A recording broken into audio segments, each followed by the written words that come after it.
Ya listo. Ok, vamos a iniciar. Buenos días con todos. Déjenme compartir pantalla.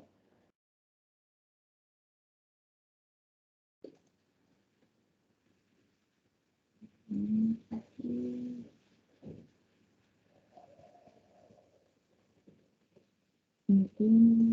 Eso.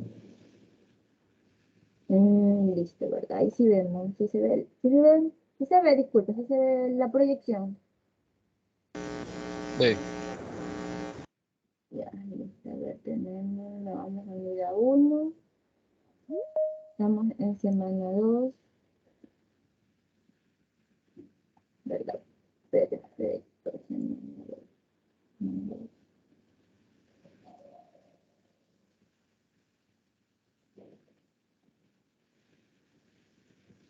Listo, ¿verdad? Entonces, aquí recuerden que está todo aquí en la plataforma. No se olviden que ya vayan ingresando. Son pocos los que no pueden ingresar. Traten de ingresar. Traten de ir despacio los que tienen celular. Yo sé que es complicado manejarlo desde el celular. Si no pueden desde la aplicación, traten de ingresar al navegador e ingresen desde el celular, ¿verdad? ¿Por qué? Porque ya muchos compañeros ya saben quiénes no pueden ingresar y quiénes sí pueden ingresar y los van a estar ahí presionando para que trabajen desde la plataforma, ¿verdad? Entonces, esta semana, continuando con el tema pasado que estamos viendo, vamos a estar viendo un poco lo que son los sistemas materiales, ¿verdad? Que suena un poco complicado, suena que no sabemos, pero son prácticamente los mismos que hemos estado viendo en las clases de nivelaciones, son la manera en cómo se clasifica la materia, cómo se la puede ir viendo en diferentes perspectivas, cómo separar estas materias, cómo utilizarlas, etcétera, ¿verdad? Entonces son temas ya un poquito más allá de lo que hemos visto. Recuerden que nivelación era como que por encimita estábamos viendo las cosas, ya directamente aquí, antes de ingresar a lo que es directamente con el átomo, ¿verdad? Vamos a ver un poquito más acerca de la materia. Entonces, empezamos, entonces tenemos nuestra semana número 2 de desarrollo curricular, aquí se me comió la de desarrollo curricular, el tema es de los sistemas materiales, ¿verdad? Entonces, un poco, continuando con el mismo tema de la semana pasada, ¿verdad? Entonces, nos quedamos en la semana pasada en la manera de poder clasificar a estos materiales, ¿verdad? Nosotros los clasificamos dependiendo es la perspectiva, el criterio que cada uno tengamos, ¿verdad? Que yo los podía clasificar, puede ser por sus propiedades, puede ser si son dulces, si son salados, si son material de oficina, material de construcción, si son de repostería, si son para lo que es, si son físicamente son duros, si son livianos, maleables, etcétera. Yo tengo que ver el material y dependiendo mi criterio, ¿verdad? Yo lo puedo clasificar, ¿verdad? Entonces, hasta ahí nos quedamos. Esta es la manera de cómo se iban clasificando estos materiales y que también los vimos de acuerdo a la materia, así eran naturales o eran artificiales, ¿verdad? Vimos que hay materiales que los naturales son los que nos proporcionaba la naturaleza, son los que encontramos en la naturaleza.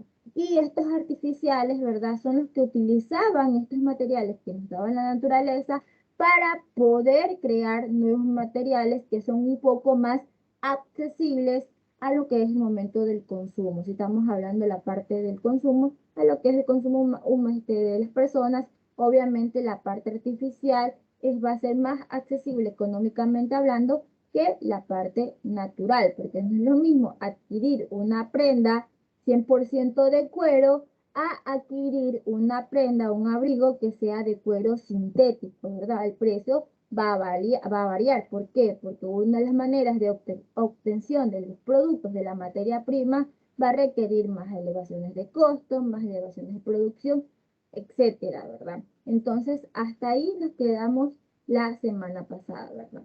Entonces, continuando, nos dicen que las formas de clasificación permiten diferenciar algunos materiales, ¿verdad? Pero que en general cuando se necesita describir más detalladamente cierto material, es preciso mencionar otras propiedades. Nosotros ya vimos las propiedades de la materia, ¿verdad? Ya vimos que las materias se pueden clasificar en propiedades extensivas o generales o propiedades intensivas, ¿verdad? Entonces, cuando hablamos de las propiedades intensivas, son las que nos permiten diferenciar un material de otro, ¿verdad? Cuando nos referimos a las propiedades intensivas de las materias, estamos hablando de la longitud, del peso, la elasticidad, el volumen, la masa, etc. Es decir, que nosotros a simple vista, nosotros podemos diferenciar a ese material, ¿verdad? Nosotros podemos ver, dependiendo del porte, ¿verdad? Podemos saber que uno va a pesar otro, el otro va a pesar más que el otro.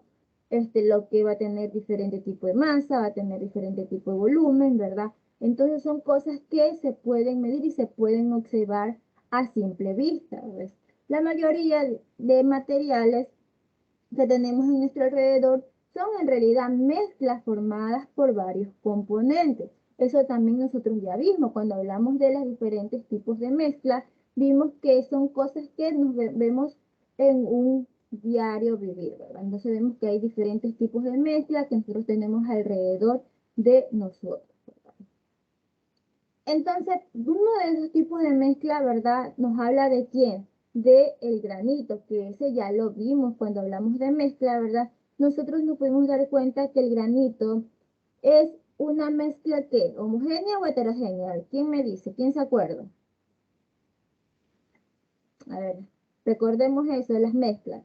Si hablamos del granito, aquí tenemos el granito, ¿verdad? ¿Qué podría ser? ¿Es una mezcla homogénea o una mezcla heterogénea?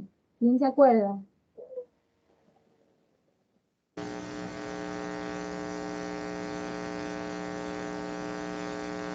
No te escucho, Estefan. Escucho interferencia.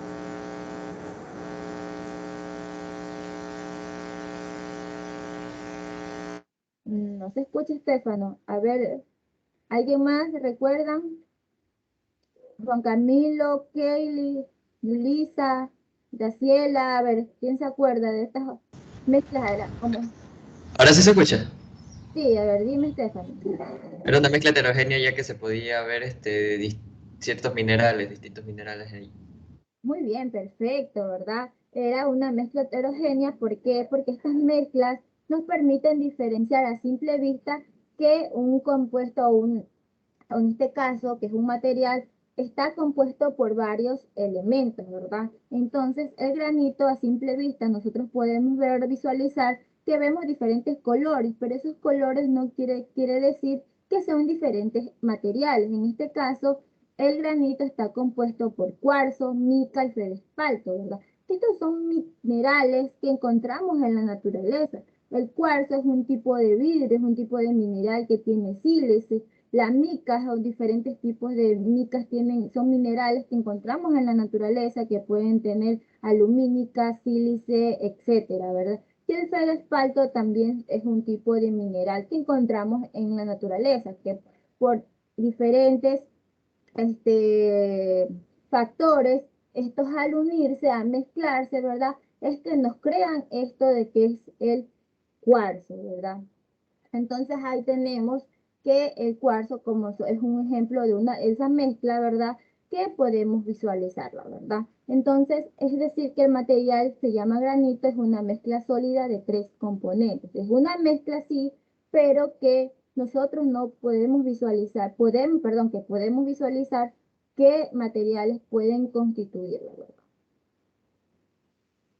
Entonces, vamos a analizar algunas de las situaciones antes de continuar, ¿verdad? Entonces tenemos una primera pregunta, dice, ¿por qué en ambientes húmedos la ropa no se seca? A ver, ¿quién me dice? A ver, vamos a ver, ¿por qué cuando el ambiente está húmedo la ropa tarda en secar, no se seca rápido? A ver, Bonnie, a ver, ya es Dayanara, a ver, ya.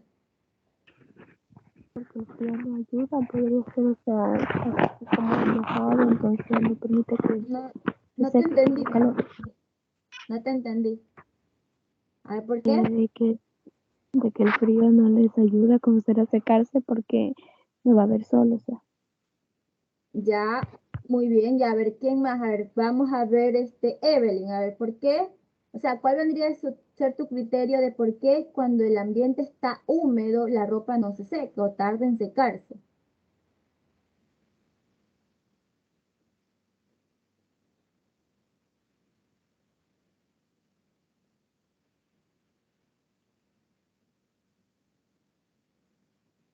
No, a ver, Melanie Vaquero,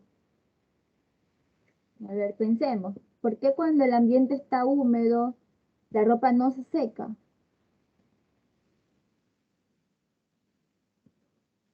No calienta lo suficiente para que se seque la ropa. Ya no está tan caliente como para que la ropa no se seque. Ya, muy bien, válido. A ver, Yulisa Estrada, pensemos, ¿por qué cuando el ambiente está húmedo la ropa no se seca? Porque estamos en un lugar cerrado.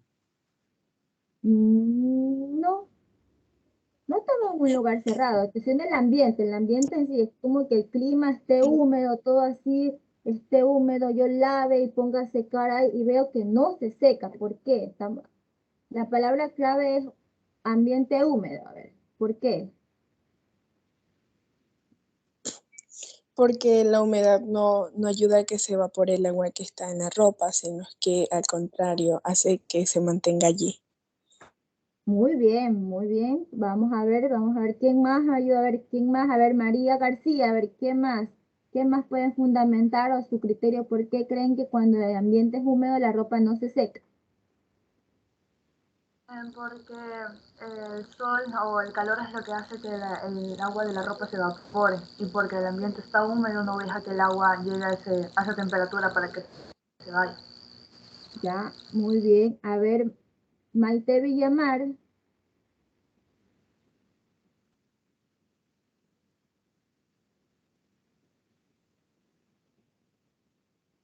A ver, aquí tenemos una del compañero Juan Camilo. Dice, ¿por qué? Déjame leer. Nos manda el chat. Dice, ¿por qué no se evapora el agua? Ya está el agua ahí en el ambiente. Cuando hablamos de humedad, se refiere que el agua está en el ambiente. Ya por ahí más o menos les di. A ver, ¿quién más? A ver, Mario Lara, con él terminamos. A ver, Mario Lara, Lara, perdón. ¿Por qué en ambientes húmedos la ropa no se seca?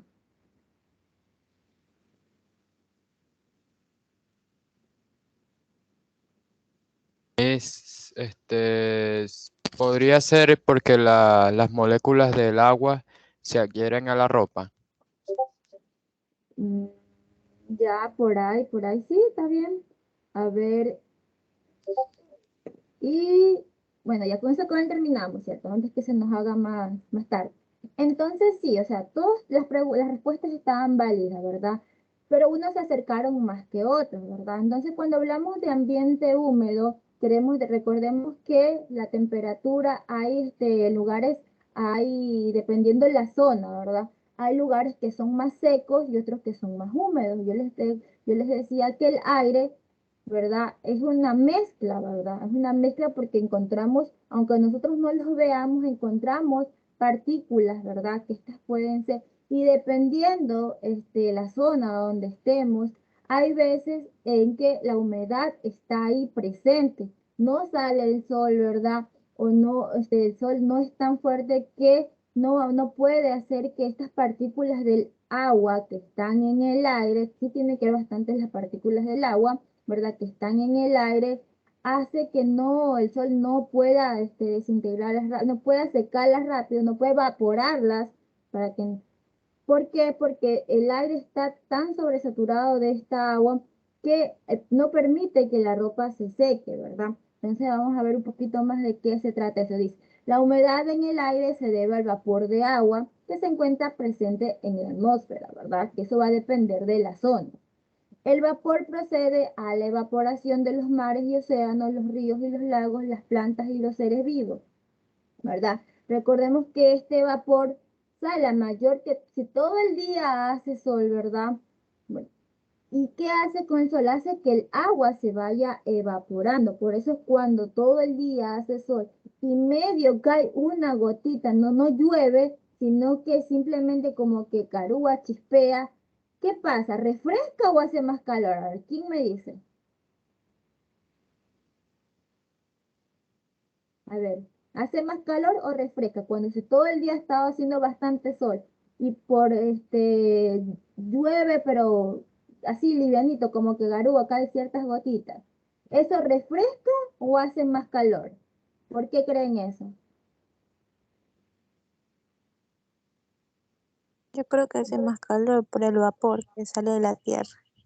Muy bien, ¿verdad? Hace más calor porque es como que yo tengo una tapa que está hirviendo, ¿verdad? Y al yo a ponerle agua, ¿qué es lo que sale? Se evapora esa agua y eso crea un vapor. Y es lo que pasa, por eso cuando decimos que está haciendo harto sol y comienza a caer agua, a llover, pero no llueve con suficiente intensidad, hace que el suelo que estaba caliente, estaba por el sol, haya atrapado esos rayos solares se genere ese vapor. Por eso les digo, el mejor ejemplo es teniendo una tapa caliente, le tiran agua, esa agua como que se evapora prácticamente y sale todo lo que es esos gases, ¿verdad? Y exactamente es lo que pasa, o sea, el suelo está tan caliente que al caer esas gotitas, lo que hace en vez de refrescar, lo que nos hace es más calor todavía, ¿verdad? Por eso nos dice que ocurre lo que es esa evaporación. Entonces, si tenemos mucha humedad, no solo la ropa no se secará, sino que puede que parte de las moléculas del agua presentes en el agua se adhieran a nuestra ropa. Es decir, que en vez de que se seque como que más, todavía se está contrayendo más agua por todas esas partículas de agua que están en el ambiente, ¿verdad? Entonces vamos con nuestra segunda pregunta. Dice, el agua de una olla hierve. ¿Qué cambios de estado se demuestran? Cuando vemos que la mamita nos manda a hervir agua, ¿verdad? Cuando está hirviendo, ¿qué cambio de estado vemos? De líquido a gaseoso. Muy bien, ¿verdad? Vemos que está pasando de líquido a gaseoso, ¿verdad? Ese es el estado que nosotros podemos observar cuando vemos que está a altas temperaturas y este líquido vemos que sale todo lo que es ese humo, ¿verdad? Y si yo lo dejo ahí, ¿verdad? Que se siga hirviendo y no lo apago, ¿qué pasa con esa agua? ¿Se convierte toda? En vapor. Toda se convierte en gas, en vapor, ¿verdad? Y prácticamente no queda nada, ¿verdad? Cuando vemos que esté hirviendo, está en el proceso de conversión de líquido a gas, ¿verdad? Pero ya cuando el agua ya prácticamente se desapareció todita, ya vemos que queda ese gas. Obviamente eso se puede observar cuando la olla esté tapada, porque si la olla está destapada, ustedes lo que van a ver es que no hay nada en la olla, hasta puede crear un incendio, ¿verdad? Pero cuando está tapada, ahí usted puede observar que cómo se desprende todo ese gas, todo ese líquido que ya se convirtió en gas, vemos el gas ahí que está en el agua, siempre y cuando esté tapada. Y por último dice, es lo mismo que una sustancia se evapore a que una sustancia hierva.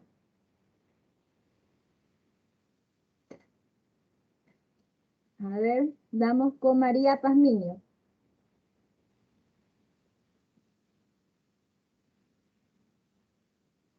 ¿Será lo mismo la evaporación que una sustancia se evapore a que una sustancia hierva? Casi es lo mismo que dijimos aquí en lo de la olla, la del agua hirviendo, a ver.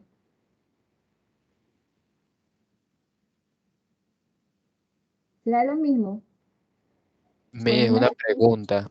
Sí, La que está preguntando ahorita es la que dice, es lo mismo que una sustancia se evapore a que ajá, una sustancia hierva.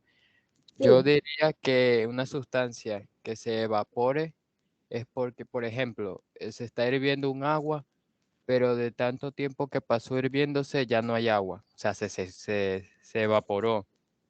Y una sustancia hierba es como el agua cuando hierve, o sea, no son semejantes. ya listo. Ok, o sea, no son iguales, pero van de la mano. O sea, es un proceso. Eso tiene que ver es el proceso. Es como yo les decía que pasaba con el agua de una olla hirviendo. O sea, cuando está hirviendo, como tú dices, el agua tú dejas que hierva, llega a los 100 grados Celsius, ¿verdad? ¿Y qué pasa? Que el agua ya está hirviendo, ¿verdad? Pero hasta ahí ya tu mamá te manda a apagarla, ya tienes agua hervida. Pero ¿qué pasa si tú te olvidaste, se quedó esa agua que me ha pasado, ¿verdad? Entonces el agua ya prácticamente, ¿qué pasó con esa agua? Eh, Se evapora. se evapora, ¿verdad? Entonces es otro proceso, o sea, tiene que ver es con el proceso de lo que son los cambios de estado, o sea, van de la mano, sí, pero es diferente al agua hirviendo porque el agua todavía vemos que hay agua que tiene sus propiedades y está ahí. En cambio, cuando ya el agua está evaporada, prácticamente, si no alcanzamos, si queremos analizarlo, ¿verdad? Como yo les decía, si no alcanzamos a ver ese gas, ese vapor prácticamente, el agua desapareció, ya no tenemos que analizar, ya no vemos agua, o sea, ni por un lugar, puede que esté en el ambiente, se haya mezclado con el aire, sí, pero ya no tenemos agua, o sea, ya no simplemente tenemos un envase vacío, ¿verdad? Porque el agua ya se evaporó, ya no quedó nada, ya el agua se hizo gas y se fue y no tenemos, ya no hay como manera de recuperarlo, ¿verdad? Por eso yo les decía, a menos que la olla esté tapada, ahí podemos ver una cierta cantidad de gas que se puede conservar ahí en lo que es en ese recipiente, pero si la olla está destapada, ya cuando vamos a ver ya no hay absolutamente nada, ya ese gas, esa agua que se fue a un estado gaseoso se desprendió y se mezcló con el aire y vea usted a saber dónde está esa agua, ya no hay cómo poder verla, ¿verdad? O sea, son parte del proceso, no tienen, o sea, no es lo mismo, pero es parte de lo que es el proceso, ¿verdad? Entonces, todo esto de aquí, estamos hablando de quién, de la materia, ¿verdad? Que lo podemos encontrar, que existen mezclas de la materia, cuando vemos que en el aire el agua pues, se mezcla con el aire, crea esa humedad, y dependiendo de la cantidad de moléculas que esté presente en el aire, va a crear como que va a ser el ambiente, va a ser más húmedo que otro, ¿verdad?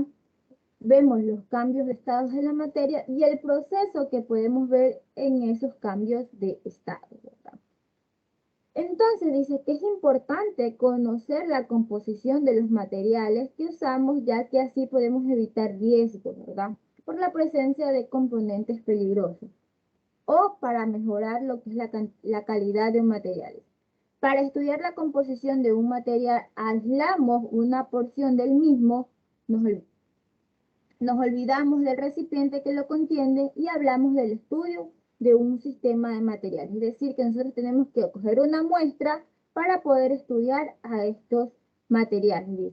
Llamamos sistemas de material a todo cuerpo o conjunto de cuerpos cualquiera, sea su constitución elegido para ser observado y analizado. Es decir, a la muestra, ¿verdad? A toda muestra que nosotros queramos analizarla, ¿verdad? Y un sistema material siempre tiene masa y ocupa un lugar en el espacio. Prácticamente el sistema material es todo lo que hemos estado analizando hasta ahora, sus propiedades, sí, qué tipo de mezcla es, qué componentes lo tiene, cómo lo podemos separar, qué métodos utilizamos, todo lo que hemos estado viendo, todo ese tipo de cosas que lo hemos visto por separado, es lo que llamamos un sistema de material, ¿verdad?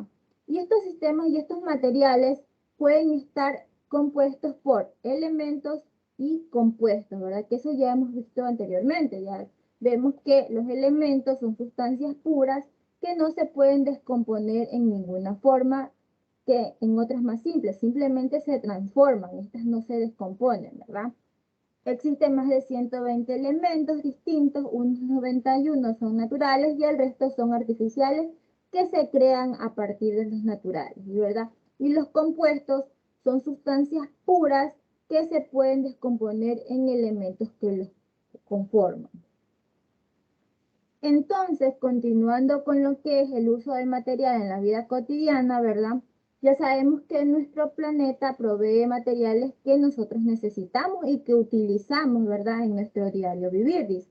Algunos de ellos pueden ser usados tales como se encuentran en la naturaleza, mientras creo que otros requieren un proceso de extracción y elaboración que cambios sufren estos materiales desde la naturaleza hasta nuestras manos. Es decir, que mediante esos procesos, nosotros, al momento que se extrae ese material en la naturaleza, tiene que pasar por procesos antes de que nosotros podamos utilizarlo, ¿verdad?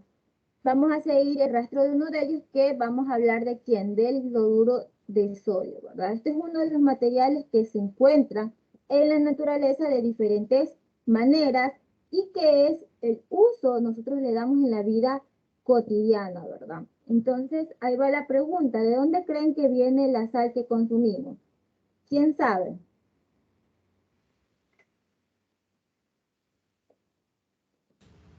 Según teoría dice que viene de la arena. Ya, ¿de dónde más? A ver, hay varias fuentes.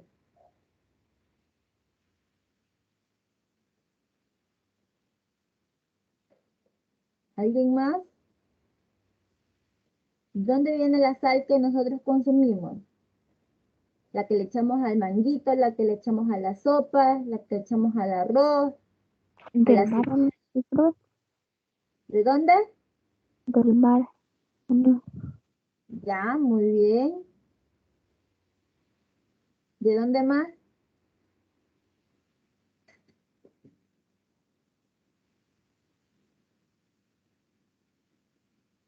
Supuestamente es fortificada con yodo. Ya, eso es parte del proceso. Como yo les decía, una vez que se extrae, el yodo es un aditivo que se les da antes de ser enviado para el consumo. Es como decir, es el aditivo que le da para que nosotros podamos consumirla, que sea de una mejor calidad, porque antes la sal que no era yodada, no tenía yodo, provocaba ciertas enfermedades en las personas. Y se le decidió añadir el yodo, a veces sal yodada, ¿verdad? Porque es un mineral que aporta, que al mezclarse con la sal, aporta para nuestro cuerpo y evita ciertas enfermedades, como es el bocio y todo eso, por la falta de este mineral. Pero es como que un aditivo. Estamos hablando de cómo obtenemos, de dónde proviene esa sal. Ya nos dieron, Estefano nos dijo de la arena, la compañera nos dijo del mar, ¿verdad? ¿Alguien más Evapora sabe la mar. de dónde? Viene de la evaporización del agua del mar. Ya, ese es un proceso, muy bien, ¿verdad? De algunos Entonces, sí, el minerales, agua, perdón, dígame, de algunos minerales, ¿qué cosa no te escuché, mi amor? de algunos minerales. Ya, ok, la sal es parte es un mineral como tal, es una mezcla de diferentes tipos de minerales. Como yo les decía, para la obtención o de dónde proviene la sal, viene de las minas. Muy bien, ve, ahí está una fuente, Camilo nos dice de las minas. Efectivamente, o sea, hay diferentes maneras de obtener o de dónde van a provenir estas sales.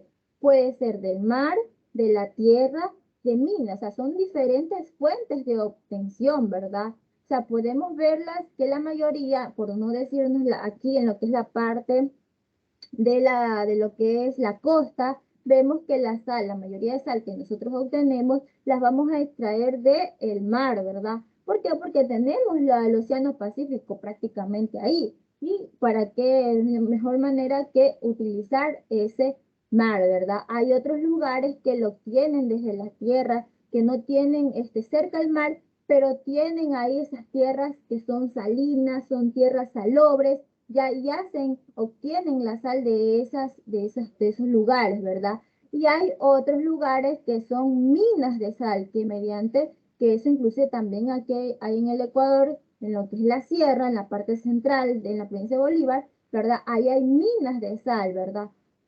¿Cómo llegaron allá? Ya es mediante procesos geológicos que todavía es una historia que nosotros nos explicamos cómo en la sierra hay una mina de sal si está lejos de lo que es la parte de lo que es el mar, ¿verdad? Pero ahí nos explican que hay historias y todo eso que es mediante los procesos de la época y no sé qué vaina ya.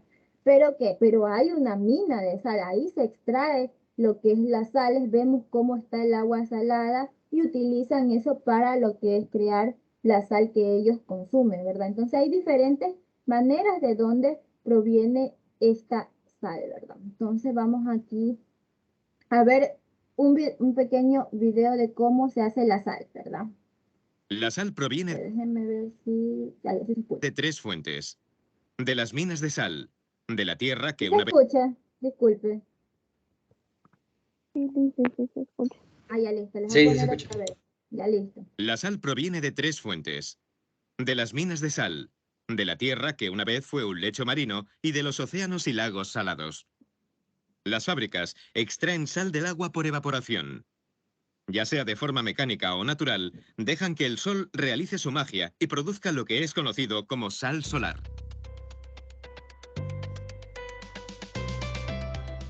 Esta pieza de cristales de sal proviene del Gran Lago Salado de Utah, Estados Unidos. A su máxima capacidad, el lago es 7 veces más salado que el océano.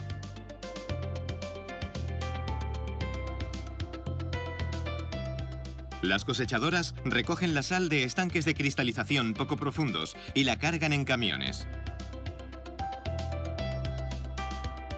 Es el resultado de 2 años de evaporación, en el que el agua del lago se ha desprendido lentamente de la humedad y se ha condensado en una serie de estanques. Lo que permanece es un lecho de cristales de sal de unos 30 centímetros de profundidad.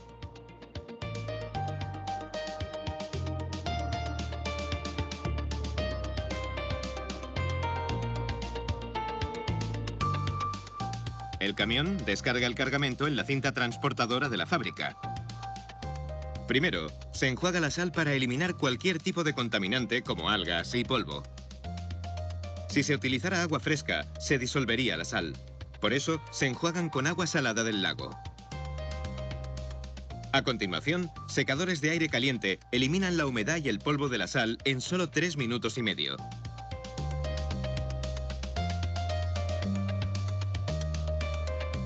Los cristales de sal después pasan por una serie de mallas. Esto clasifica los cristales de sal en 3 categorías: grande, medio y fino.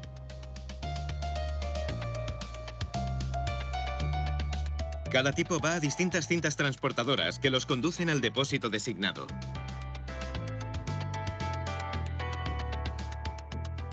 La fábrica utiliza la sal de tamaño mediano para realizar las bolitas para los descalcificadores.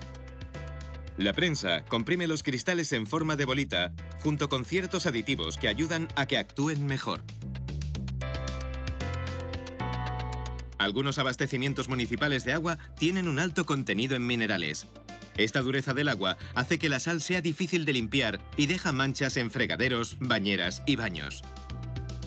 La sal provoca una reacción química que disuelve los problemas minerales.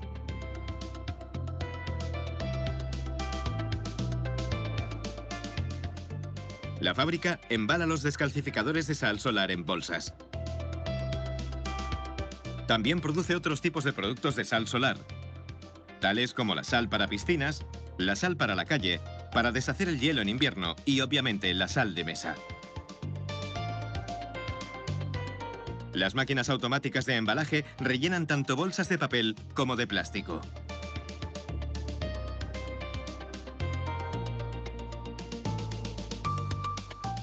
Esta empresa también vende sal solar a industrias para utilizarla como ingrediente en productos tales como el detergente. También existe el mercado de la agricultura. Los granjeros compran bloques de sal solar, ya sea común o enriquecida con minerales, como nutriente para el ganado. La fábrica realiza distintas fórmulas de sal y minerales que tiñe de distintos colores para poder identificarlas.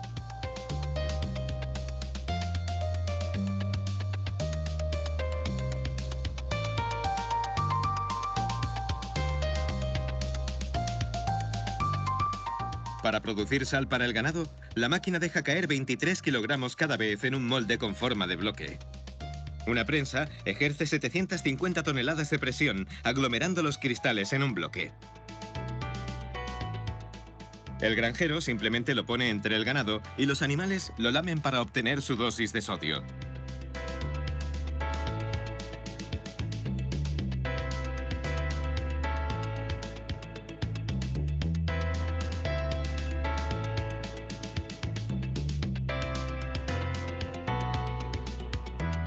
Una etiqueta identifica el tipo de bloque. Este contiene yodo para prevenir un trastorno de las tiroides llamado bocio. Un aperitivo vacuno sabroso y terapéutico, por cortesía de un lago salado. Y el sol. Créame, señorita Bacamú, esto es la sal de la vida. Ya listo, ¿verdad? Ahí vimos en el video que veíamos el proceso de obtención de la sal, pero ¿de quién? Vimos que la manera de obtener hay tres fuentes, ¿verdad? Que ya les dijimos. ¿Cuáles eran esas tres fuentes? A ver, vamos a analizar el video. A ver, ¿cuáles eran esas tres fuentes de obtención de la sal?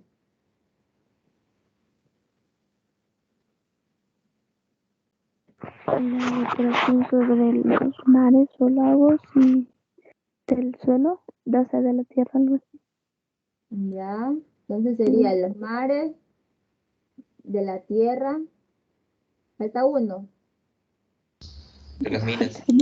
y de las minas, ¿verdad? Entonces esas son tres maneras o tres fuentes de obtención de lo que es la sal, ¿verdad? Vemos que se lo obtienen de los mares, del suelo, que una vez tuvo lo que es, hubo mar ahí, se secó, ya no hay, y quedó todo lo que es eso, lo que es la sal quedó ahí, el suelo de esa tierra quedó con restos de sal, ¿verdad? Y lo que son las minas de sal. Aquí en el video vimos la obtención de la sal, ¿por cuál fuente? Mar, suelo, mina. A ver la que... En el video, ¿por cuál fue? Los mares. Por agua, lo que es el lago Utah. Ajá, fue por el lago, sí iba a decir, bueno, no precisamente fue por mar, pero fue por el lago, ¿verdad? Mediante estudios se lo determinó que era más salado que el mar, ¿verdad? Entonces, por ese lago, ¿verdad? ¿Qué es lo que hacía? ¿Cuál era el proceso que utilizaban? A ver, Evaporación. a ver, Bonnie. Evaporación. La evaporación, ¿verdad? Hacían que el sol haga su trabajo, como quien dice, que hacían que el sol evapore esa agua y que quedaban los cristales de lo que era la sal, ¿verdad? Y ahí eso era lo que se recolectaba y se iba a los procesos, ¿verdad? Entonces, la sal se lo utiliza para diferentes maneras, ¿verdad? Veamos algunas de las utilizaciones de las sales, ¿para qué era? ¿Verdad? Una que es la sal de mesa, la que consumimos, otra sal ¿para qué era? Para la alimentación de los animales, como las vacas. Ajá, para la alimentación de los animales, ¿para qué más? Para derretir el Para hielo. lavar las piscinas. Para limpiar las piscinas, para derretir la nieve, ¿verdad? Entonces, ahí vemos que la sal no solamente es la que nosotros utilizamos, que es la que consumimos, ¿verdad? Se la utiliza de diferentes maneras, ¿verdad? Vemos en la parte de la industria lo que es la ganadería, vemos en lo que es para limpiar piscinas y vemos que eso se utiliza bastante en los lugares donde tienen lo que es invierno con la nieve, ¿verdad? Para poder hacer que la nieve se derrita y poder hacer que las personas creen caminos para los carros, para ellos mismos que puedan salir, ¿verdad? Entonces ahí vemos que hay diferentes usos de lo que es esta sal, ¿verdad? Recordándonos la clase pasada, ¿verdad? La sal vendría a ser de obtención artificial o natural.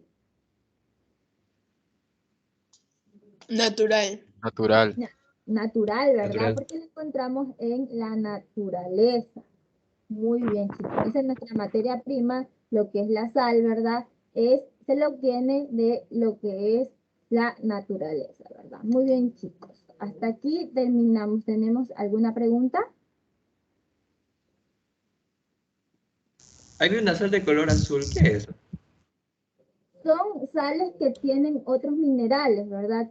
O sea, supuestamente, la verdad yo no soy muy creyente de eso, pero que son añadidos que se los obtienen en diferentes lados, pues son obtenidos por minas. Dicen que son aditamentos que se les añaden, como la sal rosada, la sal azul, que son la sal del Himalaya, que es obtenida por rocas y que esto hace que tengan como que no sea o sea, sea mejor para los que sufren de la hipertensión, ¿verdad? Que no haya retención de líquidos, o sea, que tienen aditivos de otros minerales. O sea, por eso es el color. Algunos dicen que simplemente coloran.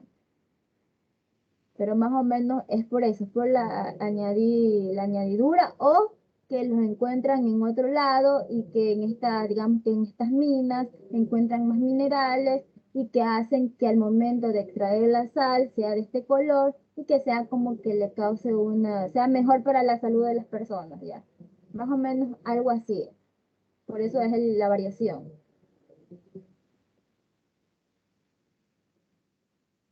¿Otra pregunta?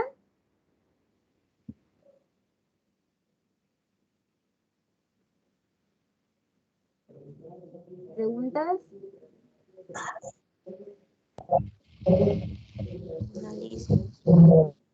No, no hay preguntas.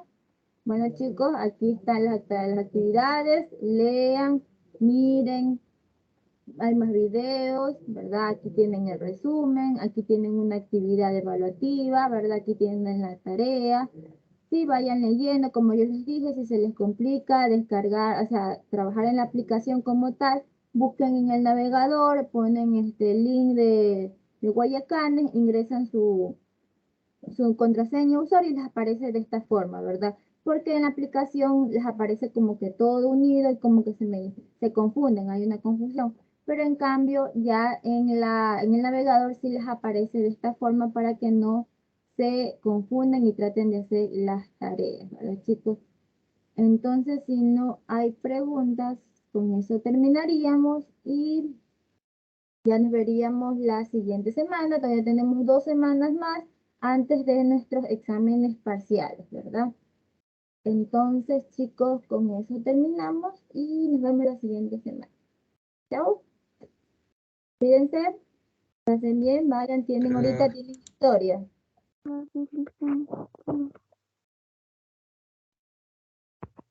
Ay, los que no han presentado.